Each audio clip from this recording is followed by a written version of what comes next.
Olá, estamos começando mais um PMcast, Força Pública em Marcha. Se você ainda não segue a Polícia Militar nas redes sociais, procure por @PMESP, PMESP de Polícia Militar do Estado de São Paulo. É uma grande satisfação e uma honra tê-lo aqui conosco, e hoje nós estamos aqui com uma entrevista mais do que especial, um convidado de honra, o nosso Coronel Melo, que comandou o policiamento da região central por 2 anos e recentemente foi movimentado para a assessoria policial militar da Secretaria de Segurança Pública, mas nós vamos ter a oportunidade aqui de conversar com ele e falar um pouquinho do trabalho que foi feito na região central.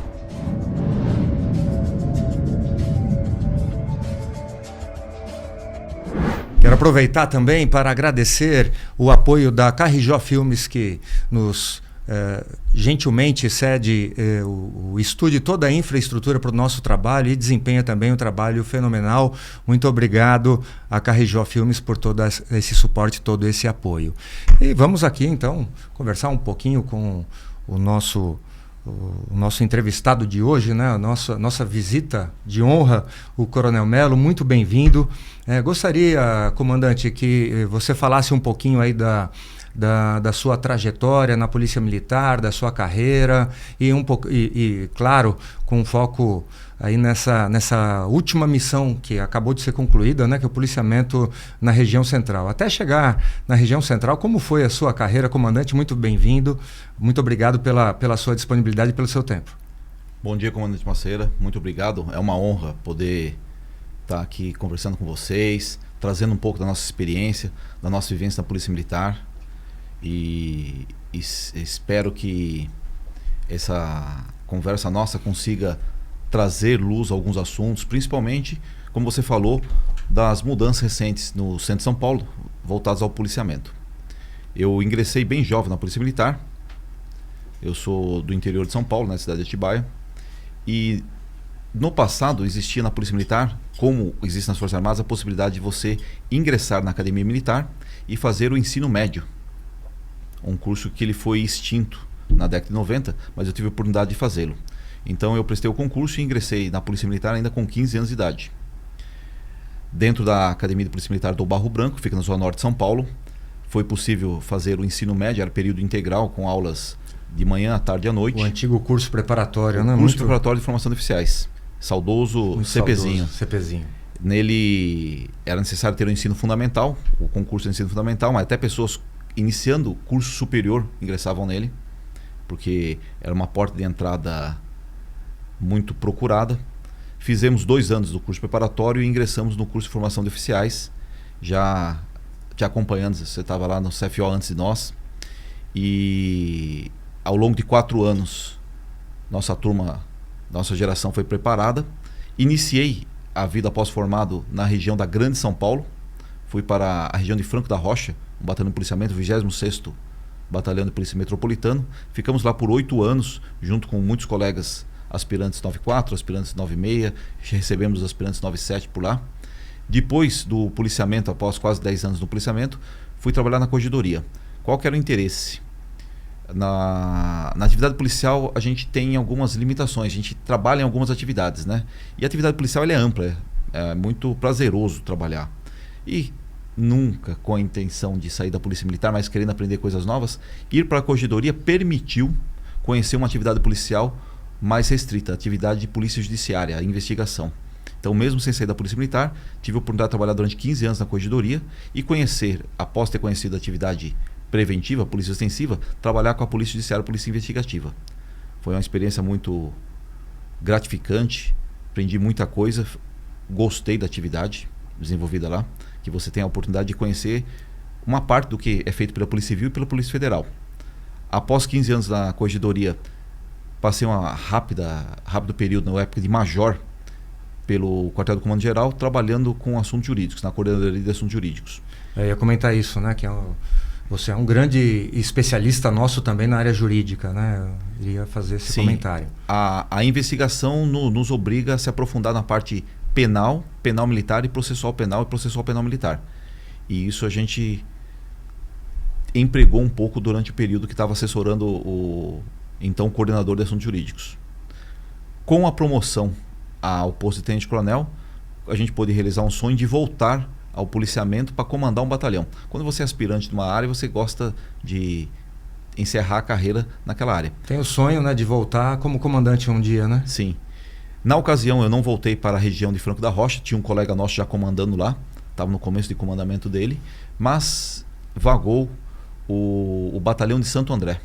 Então, fui para Santo André, região do ABC, hoje é o Comando de Policiamento Metropolitano 6, e lá pude trabalhar durante 2 anos comandando um batalhão de área na Grande São Paulo, assim como foi a origem da carreira. O 6º? 10º batalhão. O 10º. O 10º batalhão. Ficamos quase 2 anos lá também.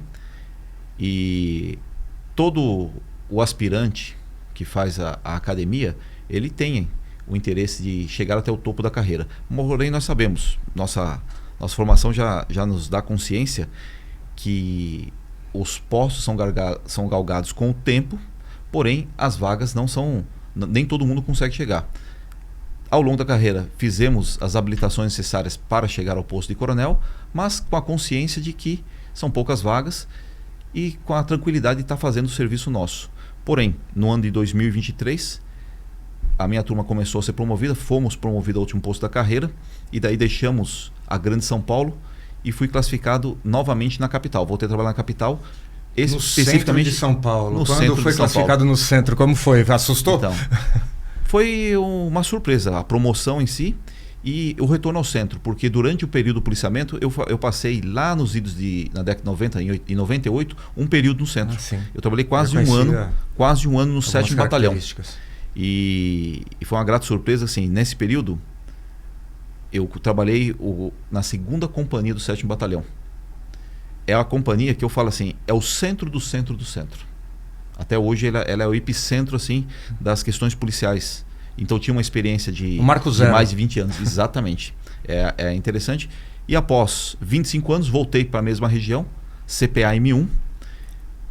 Houve mudança ao longo do tempo, é lógico, mas o espírito continuava o mesmo. Então foi uma volta às origens também. Toda energia, um coronel, mas com energia de um aspirante. Sim. Temos até colegas veteranos que nos conheceu, foram professores nossos, eles sempre me chamam de cadetes, né? E é saudosista isso, é gostoso. Com certeza. E a volta para o centro foi interessante porque eu sou um morador do centro, então tive a oportunidade de trabalhar conhecendo os problemas da população. Meus amigos, meus vizinhos, minha família, ela vive aquilo que a população vive. Então foi muito gratificante poder ter a visão de comandante, de gestor de logística, de professor e de morador. Então isso foi algo que veio assim ao encontro dos anseios nossos, ter a oportunidade. Eu sabia, embora seja muito intenso o trabalho no centro, eu sabia que quando eu saísse eu iria estar perdendo essa oportunidade de estar lidando diretamente com algumas soluções aos problemas da população. Sensacional. Não, e o centro de São Paulo ainda tem estigma de ser muito violento, de ser muito perigoso, né? Até por conta muitas vezes de uma abordagem da imprensa sobre aquilo que é ruim, sobre aquilo que é negativo, mas não mostrando depois as coisas boas que acabaram acontecendo. E algumas pessoas ainda têm essa sensação, não, o centro de São Paulo é muito violento. O que você tem a dizer sobre o centro de São Paulo hoje? Eu sei que foi um desafio. Foram 2 anos aí de um trabalho árduo, duro. Claro que ninguém faz nada sozinho, né? O trabalho da Polícia Militar foi essencial, mas a Polícia Militar sozinha não iria conseguir atingir esses resultados. Mas eu queria que você comparasse aí o centro que você iniciou, o trabalho como coronel, e o centro hoje de São Paulo, que é praticamente uma outra... Um outro momento do centro, né? Uma outra situação. Como podemos comparar o antes e o depois, né? Para depois a gente falar especificamente aí das estratégias de ação que foram desenvolvidas. Muito obrigado por essa pergunta.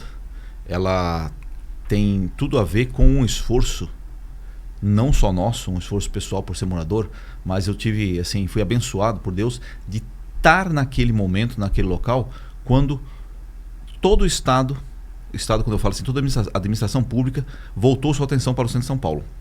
Após momentos difíceis, trazidos por diversos fatores, principalmente ligados ao uso indiscriminado de drogas, que fez com que houvesse uma certa decadência, muitos moradores de rua, muitos usuários transitando pelo centro, houve a conscientização e um esforço consciente e proativo de todo o governo. No início de 2023, nós estávamos herdando alguns problemas relacionados à movimentação, à migração pelas ruas de usuários de drogas.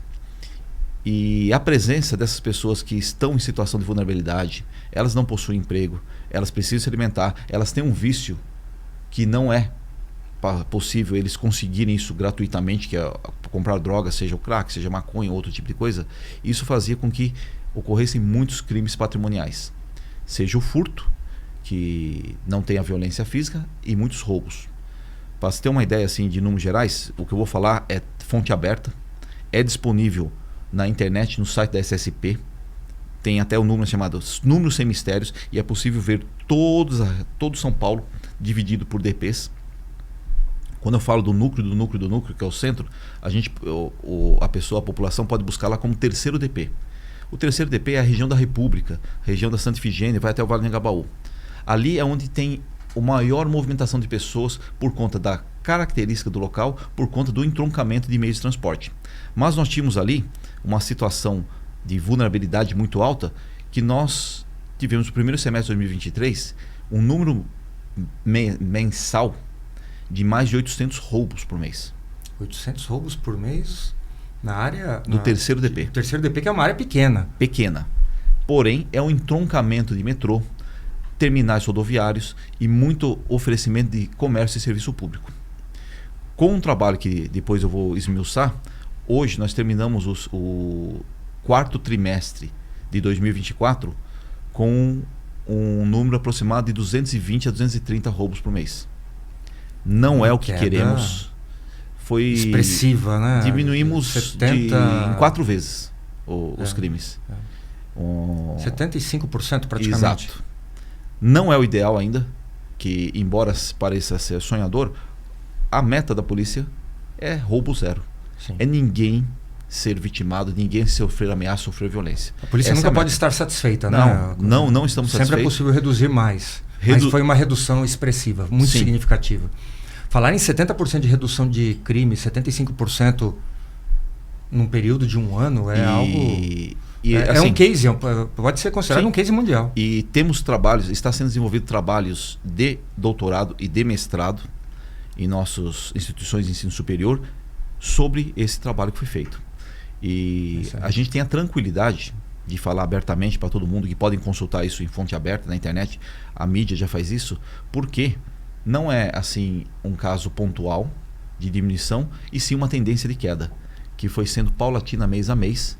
Alguns meses nós tivemos uma queda assim vitoriosa, que a gente ficou muito feliz, que baixou de 200, chegou determinado mês do ano passado, foi 180, e nós estamos buscando diminuir dos 3 números para 2 dígitos. Esperamos conseguir isso, e embora eu tenha saído do centro, nosso amigo Coronel Gregorim, recentemente promovido, assumiu o centro, está no mesmo espírito, mesma garra e com a mesma equipe, uma equipe muito boa, um time de oficiais muito bom, um grupo de policiais que tem se consolidado como pessoas que gostam de trabalhar no centro. Isso traz benefícios para a população. Já encontrei com ele, inclusive, comandando uma operação ontem, à frente da tropa ali, mostrando tudo isso que você acabou de falar, né? Toda essa garra, toda essa energia. Com certeza nós teremos uma continuidade. Mas essa redução expressiva, você falou da região do terceiro DP, que um case aí importante para ser estudado, mas no centro todo a gente percebeu aí uma redução da violência, da criminalidade bastante significativa. Acho que mais de 60% dos crimes violentos, né, os crimes de roubo, aqueles que mais preocupam as pessoas. O que levou a essa redução? Quais foram as estratégias, além da presença policial, evidentemente, né? Parcerias, trabalho, ações integradas, quais foram os principais atores aí, quais foram as ações, né? Em outras palavras, a receita de bolo para a gente conseguir chegar nessa redução, se é que existe uma. Existe, a gente sempre procura estudar a vida real, os fatores, para poder tabular e multiplicar, gerar uma memória e multiplicar. A palavra-chave que eu diria assim para o sucesso da sociedade na diminuição dos crimes no centro, e agora estão buscando percepção de segurança, é integração. A palavra-chave é união, integração. Juntos somos mais fortes. Sim. Felizmente, eu falo assim, fui abençoado por Deus de ter chegado ao centro no momento em que muitas pessoas estavam desejando trabalhar em conjunto. Um alinhamento positivo, né? Sim. E esse trabalho não foi acaso. Eu falo assim, eu chego a explicar para colegas de outros estados, a gestão foi opt-down. Veio uma intenção de cima, da alta gestão. O estado colocou, por exemplo, como chefe de um grupo de trabalho o próprio vice-governador. Então nunca teve assim um trabalho com autoridades tão alto executivo dirigindo os trabalhos. E é um trabalho voltado ao combate às cenas abertas de uso, que são os locais onde há concentração de usuários em vias públicas. Então, essa integração do poder executivo estadual com o poder executivo municipal trouxe para a mesa o prefeito, os principais secretários das principais áreas, tanto estadual como municipal. Houve uma integração entre segurança municipal, segurança estadual, saúde municipal, saúde estadual, desenvolvimento municipal, desenvolvimento estadual, assistência social municipal e estadual. A Secretaria de Administração Penitenciária também faz parte desse esforço. A Secretaria Estadual de Justiça e Cidadania faz parte desse esforço. Todos esses atores juntos começaram dentro de um trabalho que iniciou-se logo no começo do governo e não parou. Nós temos reuniões semanais e mensais com todos esses atores, mostrando um diagnóstico de como está o terreno, aquilo que precisava ser feito, e foi progredindo. Então, hoje, quando alguém critica, por exemplo, ações voltadas às populações vulneráveis, critica por desconhecer o que está sendo feito. A última coisa que é feita é o aspecto de segurança.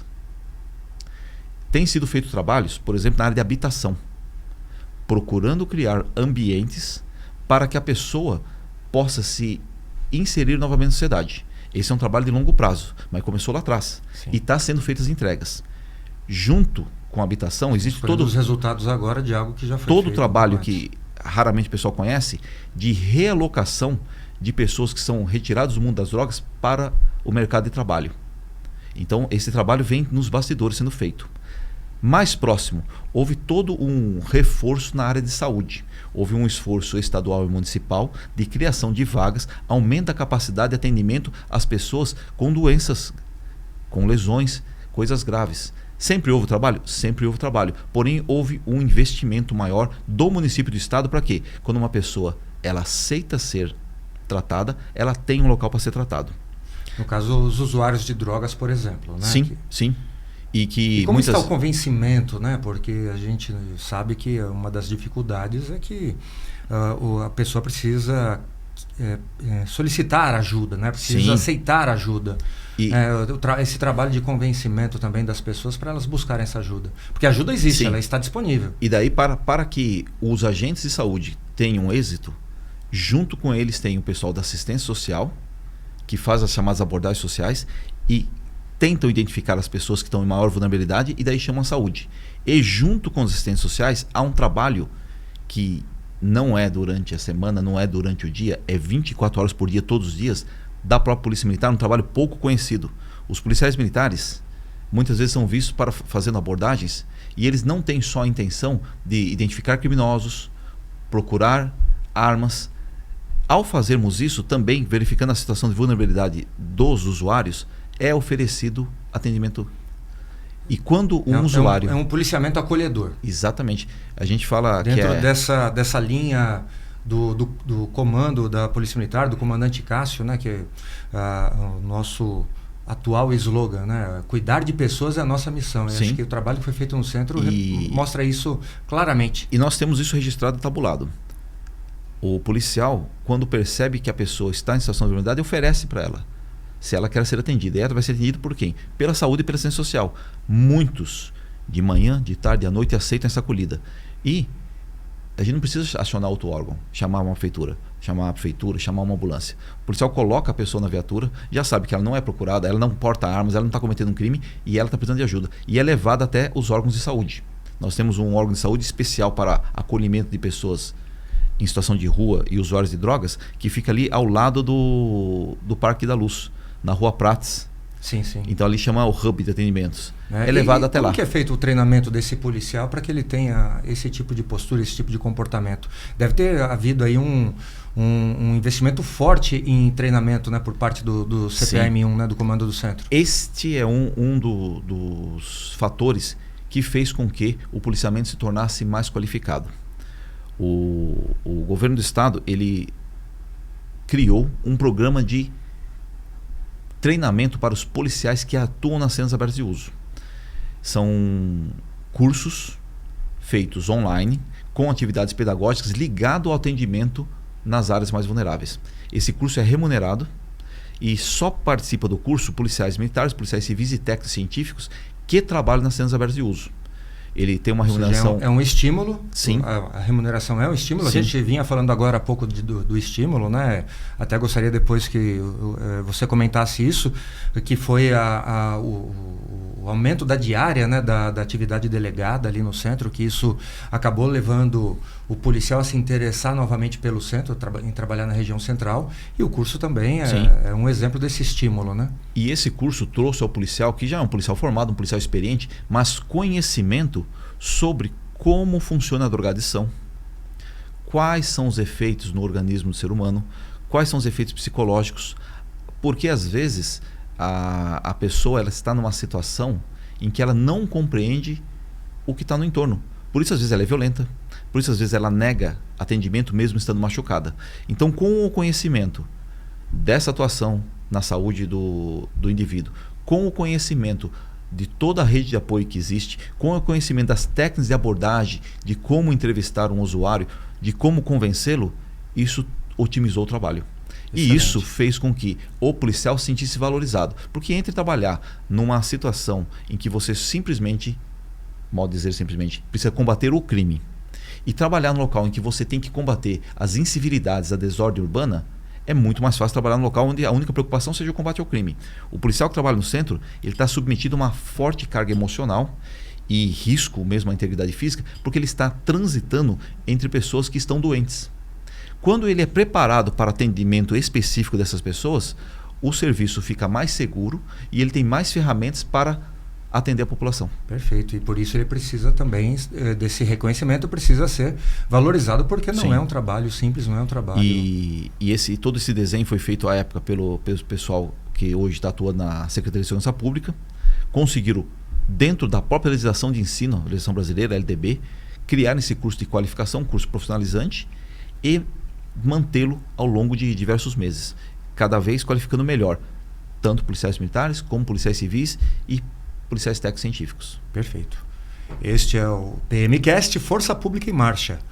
Aproveite, se inscreva no nosso canal, curta o nosso programa e também, se você tiver interesse, procure a Polícia Militar do Estado de São Paulo nas redes sociais, para todas as redes. É só buscar o @PMESP, @PMESP, PMESP de Polícia Militar do Estado de São Paulo. E mais uma vez agradeço aqui a Carrijó Filmes por todo o apoio, por toda a estrutura que nos oferta para dar continuidade a esse tipo de programa.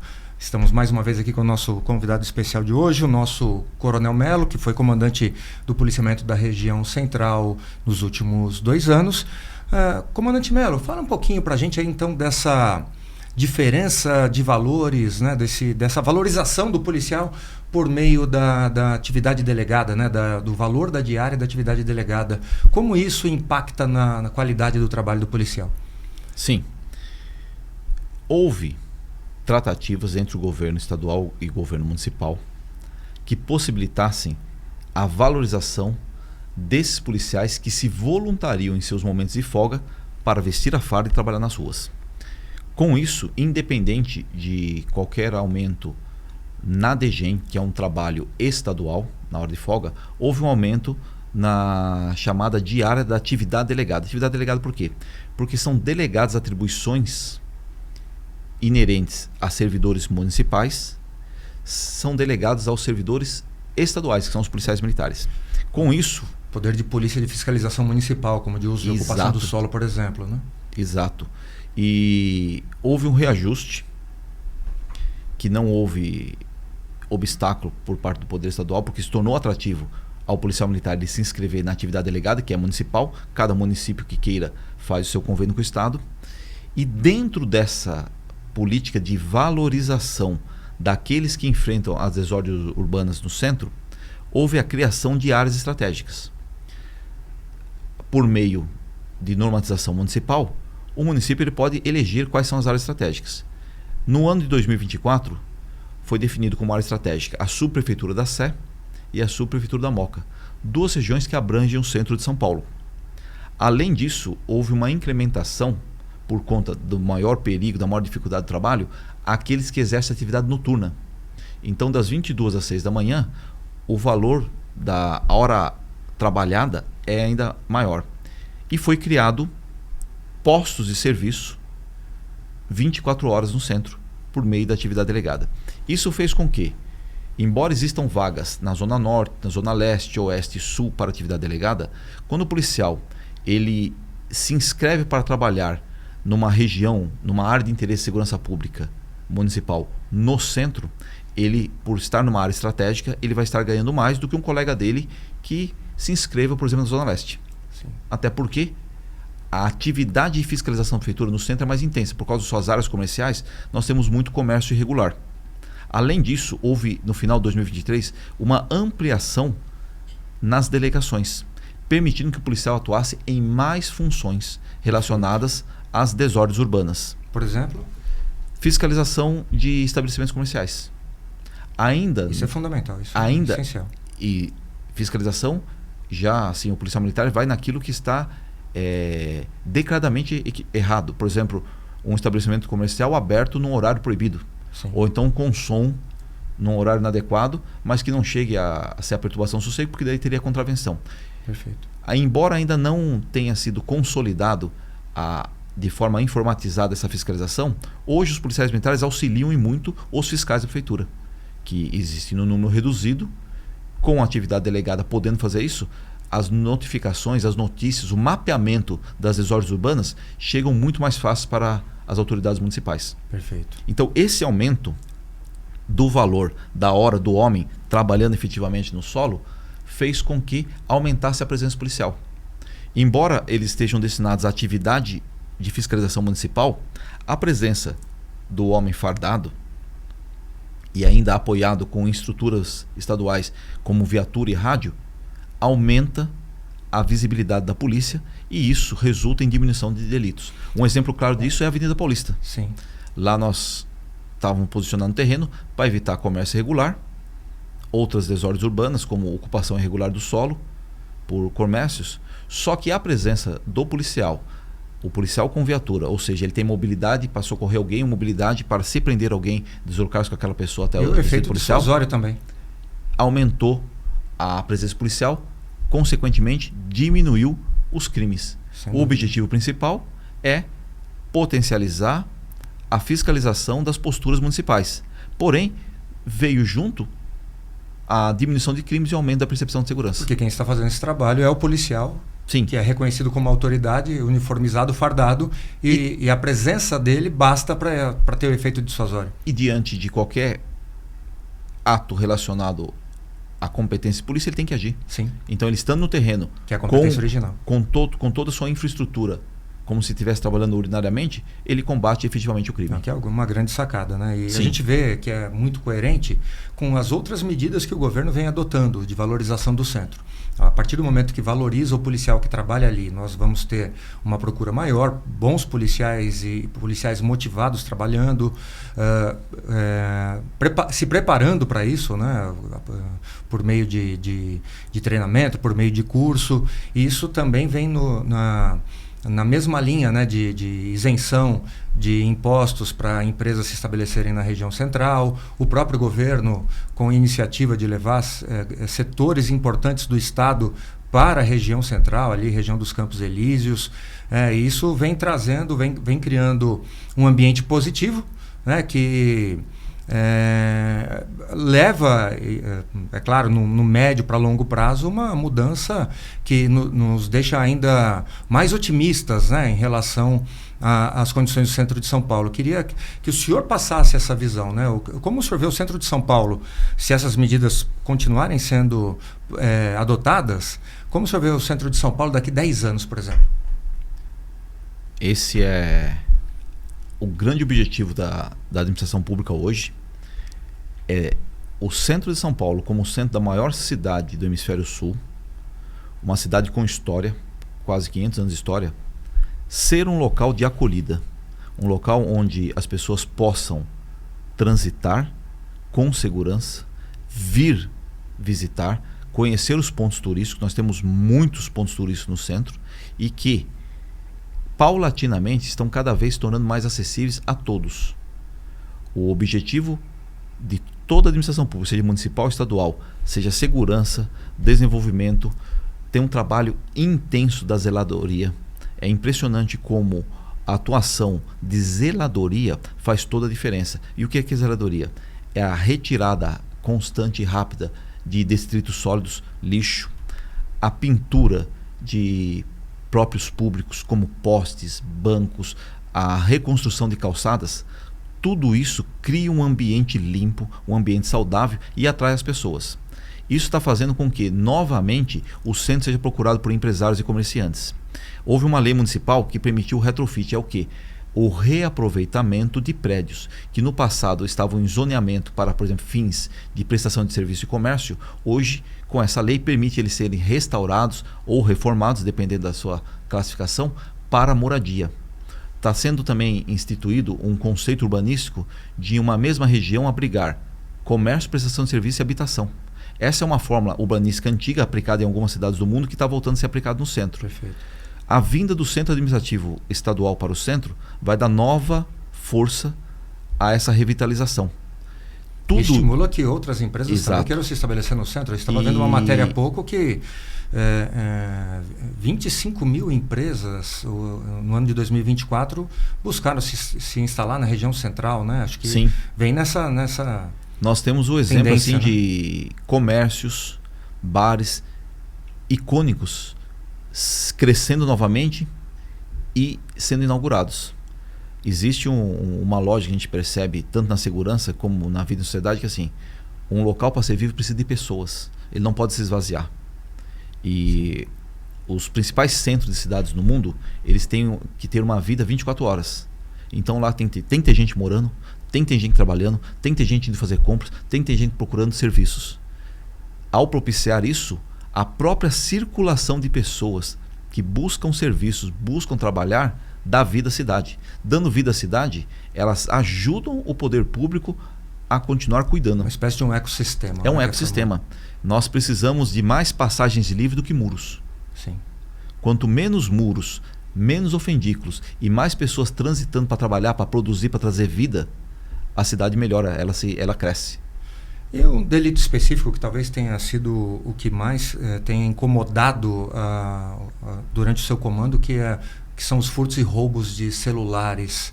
Como atualmente estão os indicadores desses crimes e o que se espera aí para os próximos anos? Sim. O celular é um objeto novo na vida das pessoas e ele tem cada vez agregado mais valor. Então o que acontece? A grande circulação de pessoas no centro, que nós temos assim uma faixa de cerca de 690 a 700 mil pessoas morando no centro. Porém, por conta do oferecimento de serviços e comércio, nós temos no mínimo 3 milhões de pessoas a mais diariamente circulando no centro. Pode chegar até 9 milhões, né, que a gente estava conversando agora há pouco. Nos picos, principalmente de momentos de comércio mais fortes, Natal, dias especiais, chegamos a 9 milhões de pessoas que vêm de outros bairros, outras cidades e até outros estados para fazer negócio no centro. Perfeito. Essa grande quantidade de pessoas, atrelado à importância do celular hoje na vida, faz com que o centro seja um local onde os criminosos tinham abundância de material. E o problema do celular hoje? Quando um criminoso ele furta um celular, não é só o valor do objeto. Existem outros valores que podem ser atingidos de posse do objeto. Porque hoje, através do celular, que é um mini computador, as pessoas têm acesso a contas bancárias.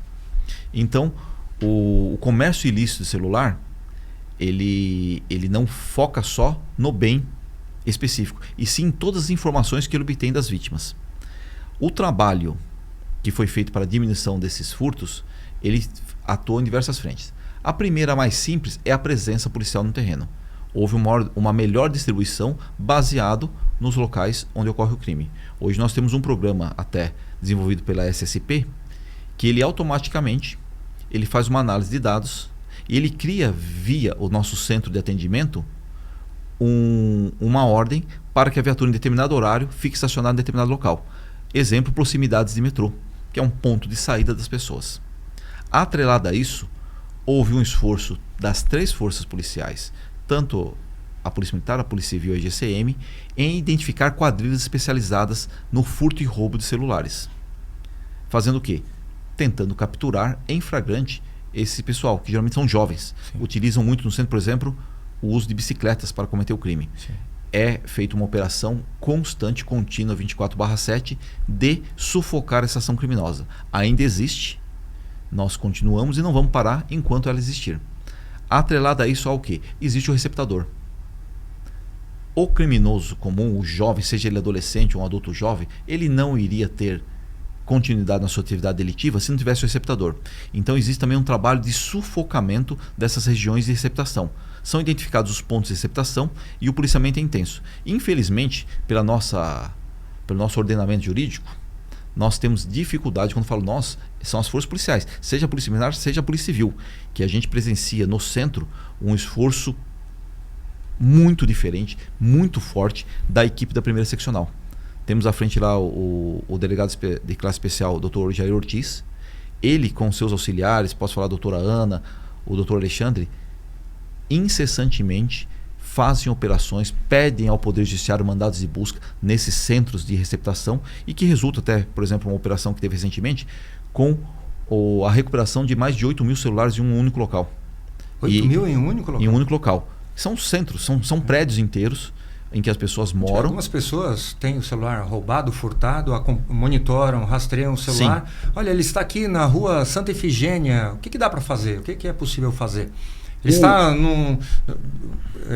evidentemente, dentro de uma edificação na rua Santa Efigênia. Eu preciso de um mandado para fazer essa... Precisa. Infelizmente, pela nossa legislação, tem locais que nós sabemos que o prédio inteiro, 90% dos apartamentos são utilizados como oficinas de software de celulares para extrair os dados, aplicar golpes bancários, aplicar fraudes. Porém, eu não posso entrar se o local estiver fechado. Sim. O que é um local fechado? Um local de habitação. Se é um prédio abandonado, nós temos sempre prédios abandonados. Entramos, porque o prédio está abandonado, está aberto. Nós temos a próxima Praça da Sé, na Rua do Carmo, um prédio abandonado, onde há tráfico de drogas. Toda vez que a gente vê a possibilidade de ter gente lá dentro, a gente entra e prende a pessoa pelo tráfico de droga. Mas os locais onde são feitas a receptação são moradias. São moradias. Então o que acontece? Em casos emergenciais, a própria Polícia Militar pede o mandado de busca. A necessidade de uma evidência e aciona-se aí o plantão do Poder Judiciário. Sim. Mas principalmente quem faz isso é a Polícia Civil por meio da primeira seccional. Perfeito. Eles incessantemente, eu falo assim, quase diariamente, pedem mandados de busca. Porém, existe uma grande morosidade na liberação desse mandado de busca. E, invariavelmente, quando eles são concedidos, a polícia obtém êxito em deter criminosos que estavam fazendo o escaneamento desses celulares. Sim. Então, os mais diversos objetivos, sim, né? Até para comercialização do aparelho fisicamente. A última atividade desses criminosos, ao final, é a comercialização do aparelho. Eles tiram todo o software e vendem esse aparelho para outros países até. Já foi interceptado cargas saindo do Brasil, destino à África, destino à Ásia, com um container inteiro com aparelhos celulares. Então, o trabalho das forças policiais é sufocar essa atividade criminosa que é vantajosa. Então, a primeira fase é a fase de crimes patrimoniais, utilizando-se os softwares, o acesso a dados bancários. E a segunda parte é a venda mesmo do aparelho em si. E a venda e a receptação ocorre porque existe mercado para isso, né? Existe mercado negro. A nossa recomendação, a nossa dica para as pessoas que não comprem celular de procedência duvidosa. Exato. Não existe milagre. Não, exato. eu tive a experiência de 2 anos na região do ABC. Lá nós tínhamos problemas de crimes patrimoniais, de furto e roubo de veículo. E algo que eu falava a toda a população: não compre uma peça manchada de sangue. Exato. Não compre. Está sujando a sua mão também. Exatamente. E hoje, no Brasil inteiro, nós temos pessoas que não se importam em comprar um celular que não seja novo, da loja, com nota fiscal. E eu não vou ser assim exagerado ao falar o seguinte: você está comprando um celular manchado de sangue. Sim. Quando alguém adquire um objeto que não vem da fonte, que assim, fabricante, distribuidor, loja, ele sabe. Ele pode fazer de conta que não sabe, mas ele sabe. Aquele objeto veio de uma violência contra alguém. Vimos recentemente na Zona Oeste, infelizmente, aquela ocorrência trágica do ciclista que foi morto, uma ocorrência de latrocínio. O ladrão matou para roubar o celular. E alguém vai comprar esse celular. E aquilo, o ladrão, o jovem que faz esse ato criminoso e com violência chegando a ser o latrocínio, ele só faz porque alguém recebe. Exato. E quem recebe, só recebe esse material porque ele tem comércio. Porque pessoas compram celulares manchados de sangue. Perfeito. Então existe uma colaboração que toda a sociedade poderia fazer em não adquirir produtos de origem ilícita. Perfeito. Não tem como saber se a origem é lícita ou não. Desconfie do preço. Sim. Um celular que custa 10 mil reais não vai ser vendido por 2. E assim, compre com o valor de comércio numa loja legal. Sim, perfeito. Porque a gente já teve notícias assim, durante prisões de receptadores. Como que a gente percebe que ele está numa atividade de receptação? Ou quando um furtador ou roubador vai até ele para vender para ele, ou quando pessoas procuram ele para comprar o celular. Já aprendemos receptadores assim. Você fica observando, alguém vai naqueles pontos e vai tentar fazer o comércio. Quando você flagra a pessoa, esse celular ainda não foi escaneado, não foi tirado o software dele, você percebe pelo e-mail dele que ele foi furtado ou roubado dias antes ou momentos antes. E esse trabalho mostrou resultados, né? A redução de furtos e roubos de celulares no centro foi bastante significativa. Sim. Durante esses 2 anos. E a gente clama para 2 coisas, né? Para a população não adquirir produtos que não sabe a origem e para que toda a máquina pública, toda a administração pública colabore nesse sentido. Enquanto tivermos assim falsas narrativas de que o ambiente não pode ser violado, dizendo assim, dando aquela presunção de inocência para locais que nós sabemos que vem quadrilhas de outros estados trazer o celular aqui, fica difícil trabalhar. Com certeza. Vou dar um exemplo assim. Tem uma rua em São Paulo que tem alguns prédios. Chama Rua Guaianazes. É público e notório que ali nós temos um grande número de receptadores. A Polícia Militar, a Polícia Civil, a GCM não para de atuar lá e prendendo as pessoas em toda vez que percebem uma situação de flagrância. Mas tem situações que nós precisamos de o apoio judicial. Sim. Então esse apoio é muito bem-vindo se ele vier de maneira mais desburocratizada. E não estou pedindo... Precisa ser ágil. Não estou pedindo para ter nenhuma precipitação, mas simplesmente olhar assim com atenção o trabalho que é feito pelas polícias. Quando eu já li diversos documentos produzidos por nossos colegas da Polícia Civil, assim, eles demonstram todo o caminho até chegar no ponto em que precisa ser vistoriado. Mas muitas vezes é negado, em nome de um direito constitucional da inviolabilidade do domicílio. Porém, essa inviolabilidade do domicílio está permitindo que toda uma cadeia criminosa vitime pessoas, como foi o caso do ciclista na Zona Oeste. Desde que haja toda uma cadeia de evidências, não há motivo nenhum para uma burocracia excessiva. E até hoje eu não conheço nenhum caso de cumprimento de mandado de busca e apreensão que não tenha resultado na prisão em flagrante e grande material apreendido ilícito. Perfeito. Ótimo. E o novo desafio, comandante, agora junto à Secretaria de Segurança Pública, né? Como toda essa experiência pode auxiliar a Polícia Militar e a população agora nessa nova fase na SSP? Comente um pouquinho do novo desafio. A nova função, ela por si só, ela é desafiadora, que nós temos o trabalho de assessorar a Secretaria e há crescido uma dificuldade de dar andamento a um trabalho já desenvolvido anteriormente pelos meus antecessores. Passou por lá o Coronel Pedro Luiz, que hoje é o chefe do Centro de Inteligência, fez um grande trabalho de organização das atuais equipes. Na sequência, o Coronel Rodan, também um oficial da área de inteligência da polícia. Então a gente está assumindo um trem em alta velocidade. Com certeza. São muitos trabalhos, muitos projetos em andamentos. E dos motivos que nos deixa assim feliz é que hoje, na assessoria policial militar da Secretaria de Segurança Pública, eu continuo num grupo de trabalho que faz a interface de Estado e município para a requalificação das centros abertas de uso. Perfeito. Até Ou pouco seja, a tempo. experiência no centro Está continuando. Ser expandida agora para todo o Estado, inclusive, né? Existe um interesse de ser feito isso. Num primeiro momento, eu trabalhava no policiamento territorial, como comandante do M1, mas trabalhava com oficiais da SSP. Eu passei para o outro grupo. Eu reforço os oficiais da SSP que estão nesse grupo de trabalho de requalificação das centros abertas de uso. Temos um colega novo em que a gente está conversando diariamente sobre essa ação.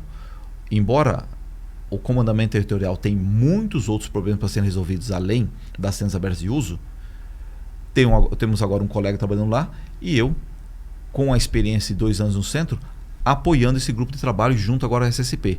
E igual você falou sobre a expansão. Ainda não iniciamos os trabalhos, é questão de dias que estamos lá, mas esse case de sucesso que permitiu a redução do número de usuários pela saída qualificada. Existe uma narrativa falsa, eu posso assessorar, porque é o seguinte, a área do M1 ela é grande. A principal cena aberta de uso ela fica hoje na Santa Efigênia e ela sempre ficou entre Santa Efigênia e Campos Elíseos durante 30 anos.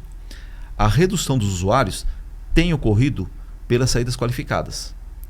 A prisão de traficantes foi intensificada, aumentou exponencialmente, tornando mais arriscado ao traficante permanecer naquela região.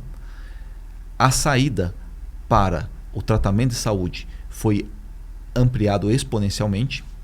A atuação da assistência social no pós-tratamento fez com que muita gente não voltasse ao fluxo, é chamado influxo.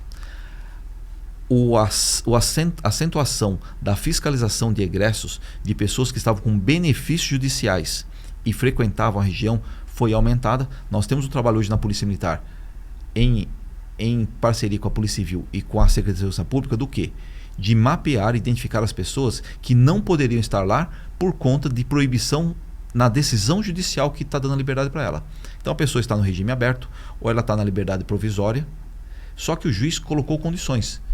Não frequentar locais onde há drogadição, não se ausentar da sua comarca, não estar fora de casa após 22 horas. O policial, quando encontra uma pessoa descumprindo essa medida, ele pode conduzi-la? Não. Infelizmente, por conta de uma decisão do CNJ, sequer a pessoa em saída temporária que hoje é encontrada na rua descumprindo a ordem judicial, ela não pode ser conduzida como foi conduzida durante 1 ano e pouco por conta de uma parceria do Executivo e do Judiciário Estadual. Porém, os requisitos acabam sendo ineficazes. Exato. Né? O CNJ, ele através de uma decisão judicial que veio de Brasília, proibiu essa condição. Contudo, o que é feito hoje, desde 2023? Ao identificarmos uma pessoa que está descumprindo as ordens judiciais, nós oficiamos ao juiz de execução avisando. Muitas vezes, esse aviso motiva o cancelamento da liberdade provisória dele. Porque ele, por exemplo, ele foi preso por tráfico de drogas, por motivos do nosso ordenamento jurídico, ele é posto em liberdade, mas com algumas proibições. Uma delas é de voltar a traficar no local que ele traficava. Evidentemente. E a inteligência artificial nesse processo, ela tem sido utilizada? Como sim. É esse trabalho? A tecnologia hoje ela está sendo amplamente utilizada, ela não é barata, ela é cara, mas felizmente o Estado de São Paulo e a cidade de São Paulo, ela tem feito o quê? Aumentado a vigilância por meio de monitoramento, por câmeras. Só que só você ter a imagem do que acontece na rua não é o suficiente. Hoje, por meio da inteligência artificial, o reconhecimento facial de criminosos é possível. E através desse serviço, que tem sua base principal municipal no programa chamado Smart Sampa e no governo estadual no programa Muralha, que está sendo expandido, nós conseguimos identificar procurados pela justiça ou pessoas em descumprimento de requisitos da...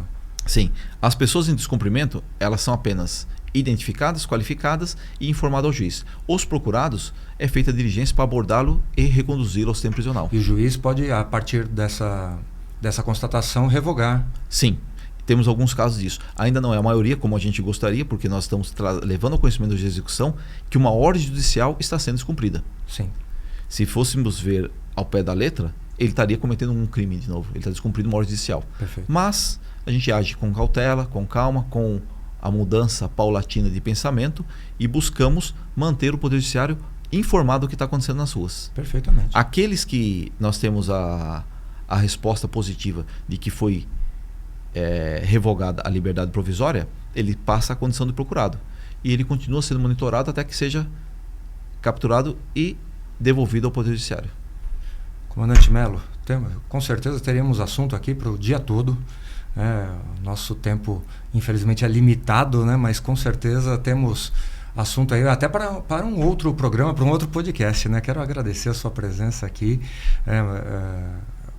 Uma honra muito grande entrevistá-lo, né? Uma pessoa muito capacitada, muito inteligente, que fez um trabalho incrível realmente, e está dedicando aí uma parte do seu tempo para informar o nosso público, os nossos fãs, né, sobre ações que foram feitas, e pouca gente sabe. Esse trabalho é realmente fundamental. Essa informação de qualidade é importante para as pessoas. Gostaria que o senhor deixasse então um recado para aquelas pessoas que estão nos assistindo agora, nesse momento aí, sobre o centro e sobre a segurança pública em geral. Obrigado. Mais uma vez, obrigado, agradeço. O que a gente traz a todos, eu trago assim na posição de servidor público, somos servidores públicos, estamos aqui para servir a população, somos militares, então temos a formação de proteger as pessoas. Nós vivemos no mundo da informação, temos muito acesso à informação. O excesso de informação às vezes desinforma e às vezes cria a sensação de insegurança. Não caiam nessa armadilha.